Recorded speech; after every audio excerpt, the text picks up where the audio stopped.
बिस्मिल्लाहिर्रहमानिर्रहीम। अस्सलाम वालेकुम। आपको मालूम है कि पुलिस हजूम को या क्राउड को मुंतशिर करने के लिए आंसू गैस का इस्तेमाल करती है। आज की वीडियो में हम बात करेंगे कि आंसू गैस क्या होती है, ये हमारे किन किन अज़ा को मुतासर कर सकती है और अगर कोई शख्स इससे मुतासर हो जाए तो उसे क्या करना चाहिए। मेरा नाम डॉक्टर उमर फ़ारूक है और मैं कंसल्टेंट फिजिशियन हूँ। सबसे पहली बात तो ये है कि ये गैस नहीं होती, ये सॉलिड केमिकल पार्टिकल्स होते हैं जिनको एक प्रेशराइज कंटेनर में फिल किया जाता है और जब इनको रिलीज़ किया जाता है तो ये धुंध या मिस्ट की शक्ल इख्तियार कर लेते हैं। ये पार्टिकल्स हवा में शामिल होकर आंखों में जाते हैं तो आंखों में शदीद किस्म की जलन करते हैं जिससे आंखों में पानी बहना शुरू हो जाता है।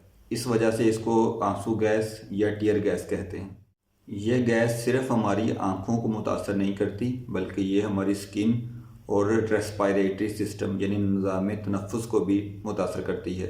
ये पार्टिकल्स नाक के ज़रिए सांस के ज़रिए हमारे फेफड़ों में जाते हैं जिससे नाक में और गले में शदीद किस्म की जलन होती है और कफ स्टार्ट हो जाती है जिसकी वजह से सांस रुकता हुआ महसूस होता है। ये पार्टिकल्स हमारी स्किन के ऊपर भी सुर्खी, रेडनेस, जलन और शदीद किस्म की खारिश काज करते हैं।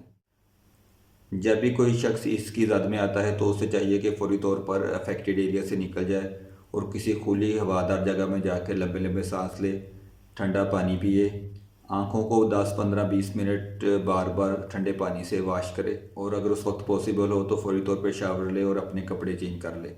इसके अलावा एंटी एलर्जिक टैबलेट्स भी यूज़ की जा सकती हैं खारिश को और जलन को कम करने के लिए, और आंखों में डालने के लिए माइल्ड स्टीरॉयड ड्रॉप्स जैसे FML ड्रॉप्स आते हैं वो यूज़ किए जा सकते हैं। अल्लाह ताला से दुआ है कि अल्लाह ताला हमारे मुल्क पर अपनी रहमत नाज़िल फरमाए। अपना बहुत सा ख्याल रखें। अल्लाह ताला हमारा हामी नासिर हो। अल्लाह हाफिज़।